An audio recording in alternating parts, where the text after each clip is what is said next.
She smeared blood on herself and played dead. The 11-year-old reveals the chilling details of the massacre. CNN, an 11-year-old survivor of the Robb Elementary School massacre in Uvalde, Texas, fears the gunman would come back for her. So she smeared herself in her friend's blood and played dead. Mia Cherio spoke exclusively to CNN about her horrific experience that day inside the classroom where the mass shooting took place that killed 19 of her classmates and 2 of her teachers. Mia said she and her classmate were watching the movie Leo and Stitch in the classroom shared by 2 teachers, Eva Mireles and Ilma Garcia.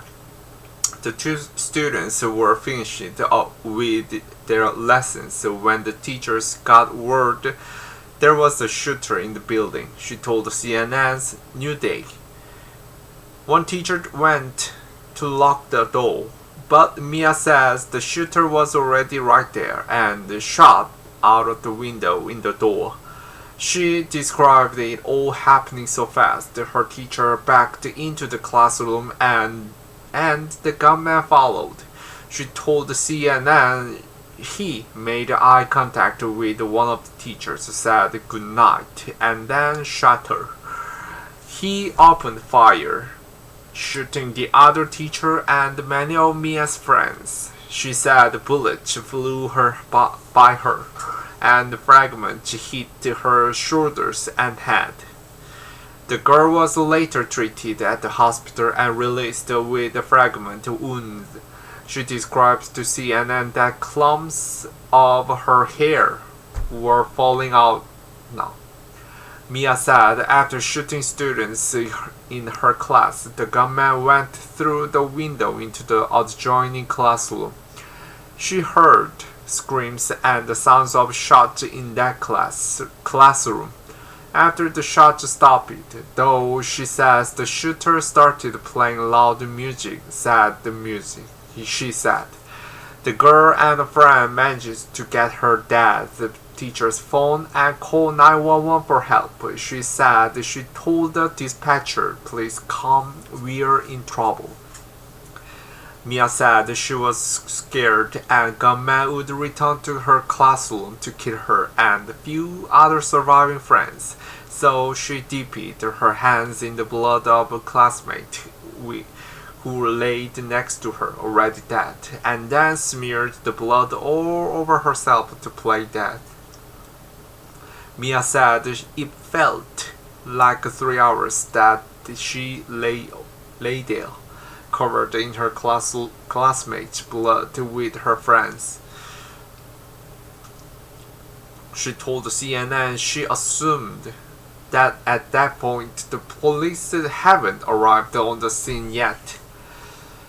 She said afterward she overheard the talk of police waiting outside the school. As she recounted this part of the story to CNN, she started crying, saying she just didn't understand why they didn't come inside and rescue them. Mia's mother said her daughter is traumatized and can't sleep. The child parents have started the GoFundMe specifically to pay for her therapy. In an effort to keep herself covered, Mia sat for the interview, wrapped in a blanket despite the warm temperatures. A cell phone alarm accidentally went off during the interview, and Mia was visibly unnerved by the noise. Her mother said that there's been happening a lot and described an earlier incident where they were at the car wash and the sounds of a vacuum cleaner completely sent her up. Mia was too scared to speak on camera or to the man because of what she experienced.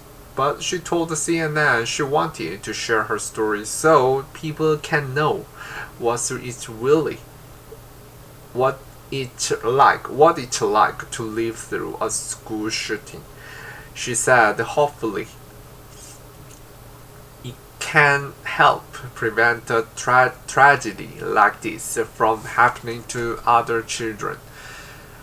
Already a miracle baby.